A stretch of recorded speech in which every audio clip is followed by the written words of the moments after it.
आपण आता ट्रिग्नोमेट्रीचं second question करायला चाललो अँड सेकंड क्वेश्चनमध्ये दोन फॉर्म्युला अप्लाय होतात. एक आहे 1 + tan square theta is equals to sec square theta. हे एक फॉर्म्युला अप्लाय होतं आहे बिकॉज इथं काय टॅन आहे. गेल्यामध्ये कोणचं फॉर्म्युला होतं आपलं sin square theta plus cos square theta is equals to 1.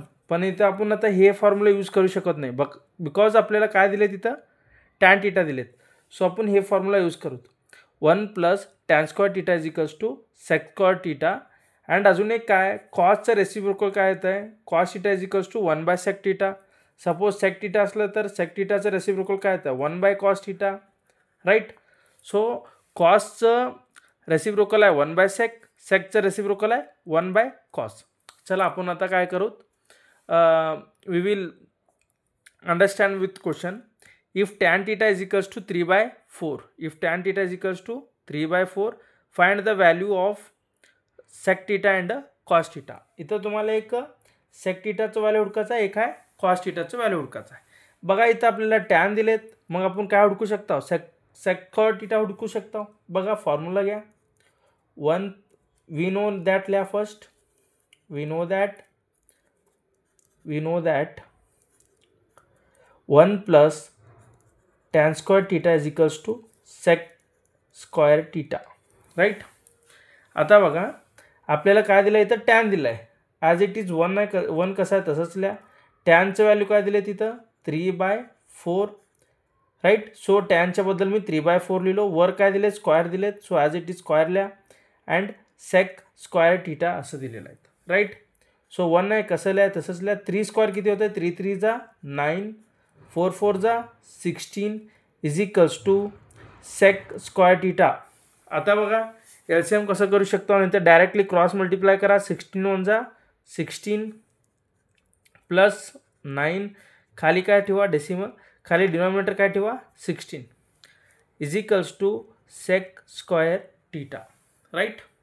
आता बघा इथं काय आपल्याला 16 प्लस 9 किती होत आहे 25. So 25 divide by 16 is equals to sec square theta.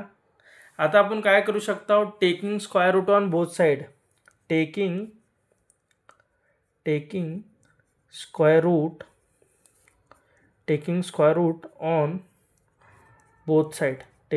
Route on both side आता मी काय करतो यांच्या दोन्हीवर स्क्वेअर रूट घेतो. बघा आपण असं लिहूत sec square theta is equals to √25/16. इथं पण स्क्वेअर रूट घ्या square root get cancel. So sec थीटा इज इक्वल्स टू √25 किती होत आहे 5 √25 किती होत आहे 5 अँड √16 किती होत आहे 4. सो तुमचं sec थीटाचं व्हॅल्यू किती आलं 5/4. sec थीटाचं व्हॅल्यू किती आलं आहे 5/4. आता आपण sec तर हुडकवलं इथं बघा find the value of sec theta and cos theta and आपल्याला नेक्स्ट हुडकायचं आहे cos थीटा. सो cos थीटाचं तर आपण फॉर्म्युला आपल्याला काय करू शकता आपल्याला sec तर ऑलरेडी मिळलं आहे. सो आपण डायरेक्टली आता काय करू शकता आपण असं तर घेऊ शकत नाही sin square theta plus cos square theta is equals to 1 because आपल्याकडं साईन नाही मग हे फॉर्म्युला आपण यूज करू शकत नाही. सो आपण काय करावं cos थीटाचा अजून एक फॉर्म्युला आहे इथं cos theta is equals to 1/sec theta cos theta is equals to 1/sec theta. So मी काय करतो cos theta is equals to 1 कसं आहे तसंच लिहितो. ऑलरेडी तुम्हाला sec थीटाचं फॉर्म्युला मिळलं आहे. sec थीटाचं फॉर्म्युला काय 5/4 5 डिवायडेड बाय 4 असं ऑलरेडी मिळलं आहे.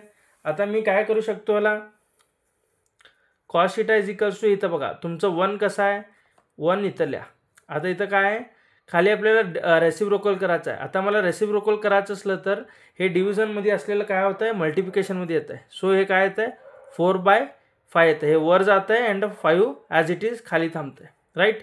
सो 1 × 4 किती होतं आहे 4 अँड खाली काय 5 आहे.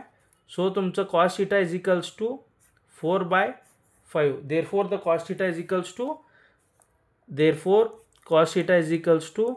4/5.